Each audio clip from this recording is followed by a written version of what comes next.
इसी प्रकार अन्य प्रसंगों को श्रवण करने के लिए मेरे YouTube चैनल को सब्सक्राइब करके बेल आइकन को अवश्य दबा दें। ऋषि लोग प्रश्न पूछ रहे हैं और सूत जी महाराज उत्तर दे रहे हैं। उदाहरण के रूप में अगर एक चर्चा करें तो अगर पूरे भारतवर्ष का पूजन करना है, भारत की प्रत्येक धरती का, प्रत्येक कोने का, प्रत्येक राज्य का, प्रत्येक जिले का, प्रत्येक ग्राम का, सबका पूजन अगर करना है और सब जगह आप पूजन करने जाएंगे, प्रत्येक धरती में सब जगह पैदल चल करके, तो भैया हो सकता है पूरा जीवन समाप्त हो जाए, लेकिन धरती के प्रत्येक जगह का पूजन आप नहीं कर पाएंगे। लेकिन अगर पूछा जाए कि कोई साधारण सी बात, कोई साधारण सा पूजन हो तो बता दो, हमें भारत देश का पूजन करना है, समझिएगा बात, हमें पूरे भारतवर्ष का पूजन करना है। कोई ऐसी प्रक्रिया है क्या कि पूरे भारतवर्ष का पूजन कुछ मिनटों में किया जा सके? तो उसकी एक प्रक्रिया बताई गई। उसकी प्रक्रिया सबसे आसान तरीका है कि भारत का जो झंडा है,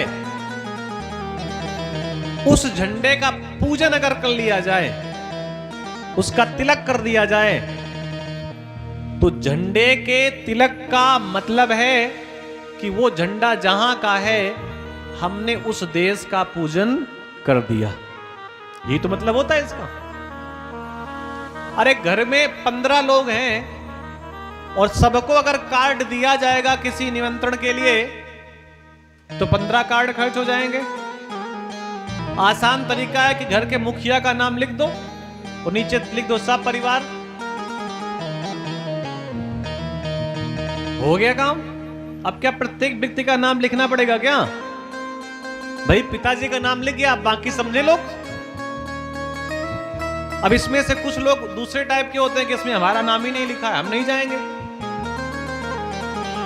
पिताजी का नाम लिखा है, अरे कमाते तो हम हैं, पिताजी तो बूढ़े हो गए, कुछ करते ही नहीं, उनका नाम क्यों लिखा है?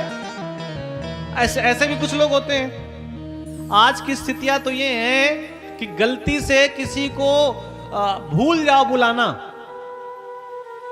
किसी को बुलाना भूल जाओ और उसके बगल वाले को बुला दो, तो जिसको आप बुलाना भूल जाएंगे, अगर उसको ये एहसास हो जाए कि यार हमको हमारे पास कार्ड तो नहीं आया, तो जब तक आपका आयोजन पूरा नहीं हो जाएगा तब तक हो सकता है आपको दिखाई भी ना दे।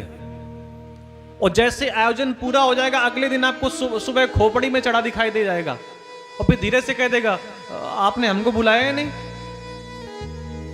अच्छा एक बात समझना, दिखाई क्यों नहीं दिया?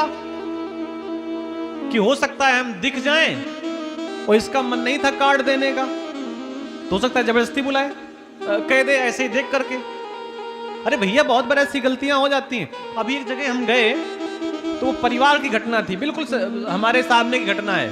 शादी होकर के उनका सामान आया लद करके। अच्छा वो परिवार के लोग थे, लेकिन निमंत्रण नहीं चलता था आपस में, बोल चाल थी, सब कुछ था, लेकिन निमंत्रण नहीं था, दाल बांटने वाला नहीं था,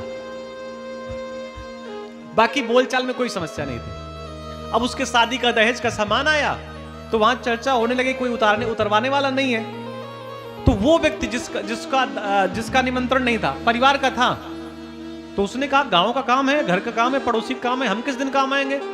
बोले आप बैठो, हम जाकर के सामान उतरवा के आते हैं। तो किसी ने कह दिया कि आपका तो निमंत्रण भी नहीं था। तो बोले वो एक अलग मतलब है, निमंत्रण नहीं था तो निमंत्रण में नहीं जाएंगे खाना खाने, लेकिन ये हमारे पड़ोसी, ये हमारे घर का काम है। अरे हमारी जगह कोई और होता तो हम सामान उतरवाते जा करके। हमको ये बात बहुत अच्छी लगी और हमने भी सोचा कि कभी जीवन में ऐसी घटना अगर घटेगी तो भले ही हमारा उनके यहाँ निमंत्रण चलता हो या ना चलता हो, बुलाते हो ना बुलाते हो, लेकिन कहीं आवश्यकता है तो बिना बुलाए उसकी सहायता करिए।